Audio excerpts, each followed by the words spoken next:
Friday, May 25th, 1962. This was the big day. The sun was shining early and kept on shining all day. It was a good day for bears, seals, king crabs, and pitchers. This was perhaps the most thrilling day of my hunting career, and not without some humor too. Spencer Rempel, the Moose Whisperer, bringing you exciting hunting and outdoor adventure stories from around the world. Here are the notes from the famous Fred Bear, who wrote in his notebook when he traveled with his bow to Alaska on a successful brown bear hunt. The challenge proved to be one of the most dangerous of his career. Now, try to imagine driving an arrow into a giant brown bear at 20 feet. This is Fred Bear's amazing story from 1962, and you're not going to believe it, folks, but Fred actually had an old-school video camera along, and I'm going to show you the footage of this brave hunt and kill. A bow and arrow at 20 feet. I think I might have been shaking in my boots. So stay tuned. And before we get into the story, I'd like to describe a little about the location and the prey. Fred was aboard the Valiant Maid, a very seaworthy cargo and guiding boat owned by skipper Ed Builderback. Hunting remote islands and coastline of Alaska, Fred was in search of the infamous Alaskan brown bear. Now, what's the difference between an Alaskan brown bear and a grizzly bear, you might ask? The difference is regional, which creates a physical size difference as well. Bears found inland are referred to as grizzlies, while those on the coasts are known as brown bears.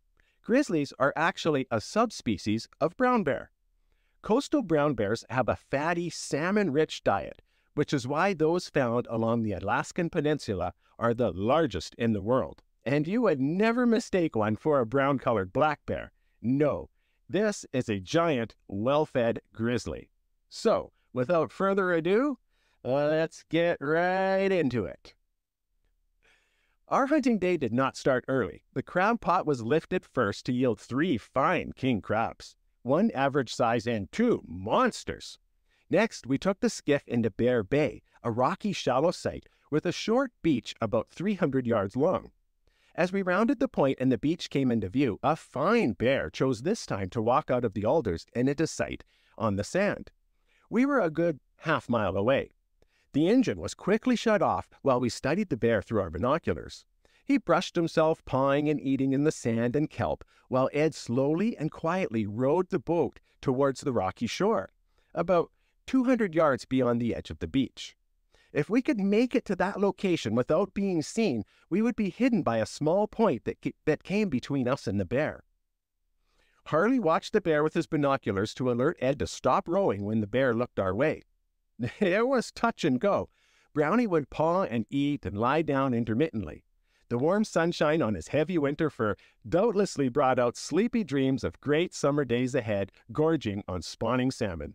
Before we could reach him, he walked out into the ocean and rolled over onto his back with his head and 4 feet sticking out to enjoy a saltwater bath. The tide was out. The narrow rocky shore met the thick alders at the high tide line. The mountain started steeply right away.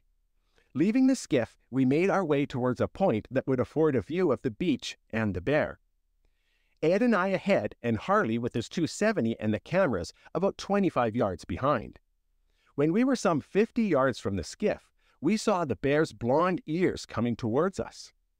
The wind was right. We motioned Harley to squat and be still.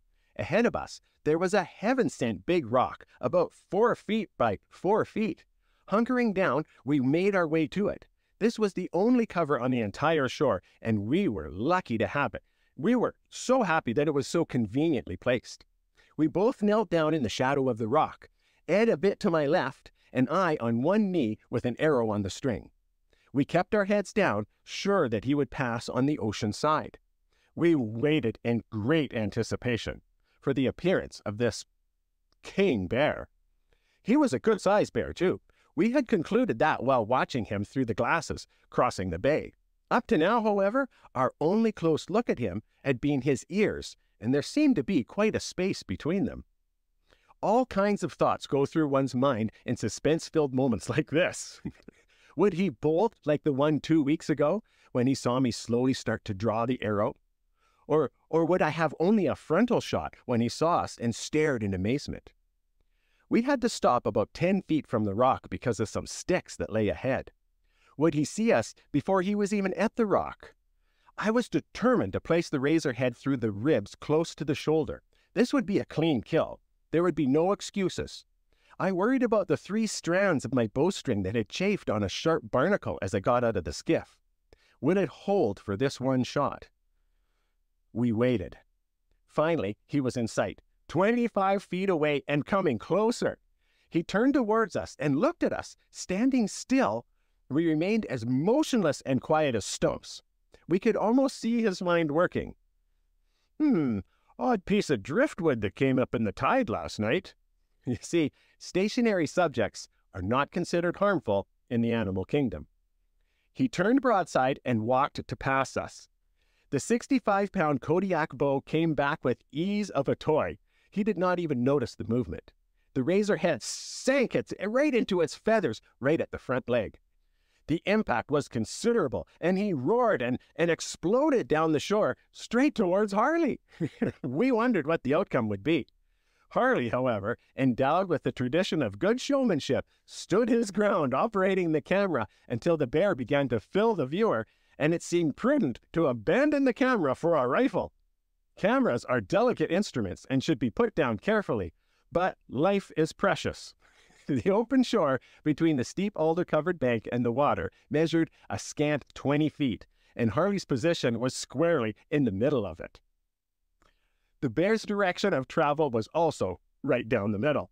In some alarm, we saw Harley, legs and arms flailing in the air, cameras in one hand, rifle in the other, trying to scurry up the slope and get away from the bear.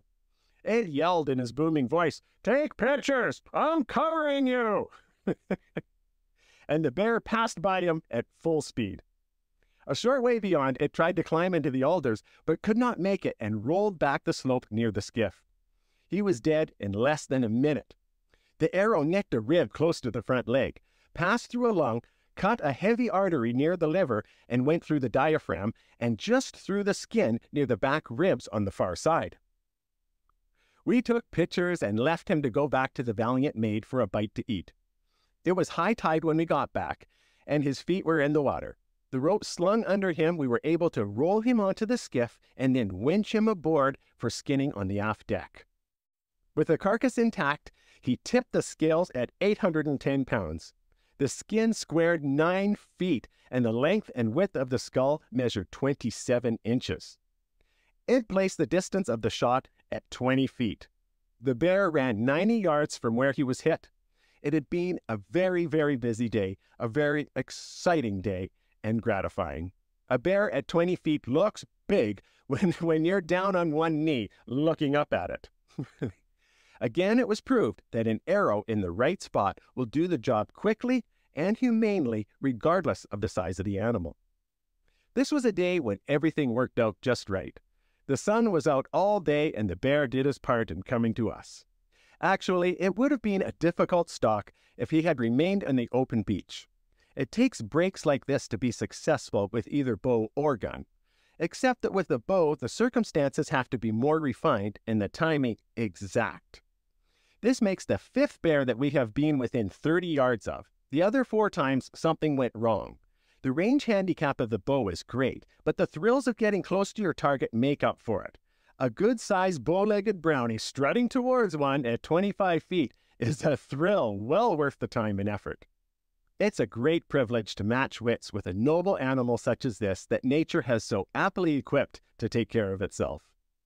Cleaning the skull, cleaning up in general, there was time to make a summary of brown bear hunting. Brown bears have only 2 enemies, man and larger brown bears. As a result, small bears are jittery and alert, always expecting a larger bear to pounce on them. The big ones are easier to stalk, having more self-confidence and an admirable cockiness that commands respect. Well, that's his story, folks, but I'd like to tell yours. Send in your hunting or outdoor adventure story to info@themoosewhisperer.com and I'll tell it to the world. You can write it out and send it in an email or use your voice memo on your phone and share it the same way. It's darn easy. Just hit record and say, "You wouldn't believe it, this one time I was hunting and I saw..." I know you've got great stories to tell. Now let me tell them to the world. Include a few pictures, and I'll make a short bio for you to feature at the end of the story. Thanks for watching, folks. Hey, don't forget to like, share, and subscribe. More stories to come.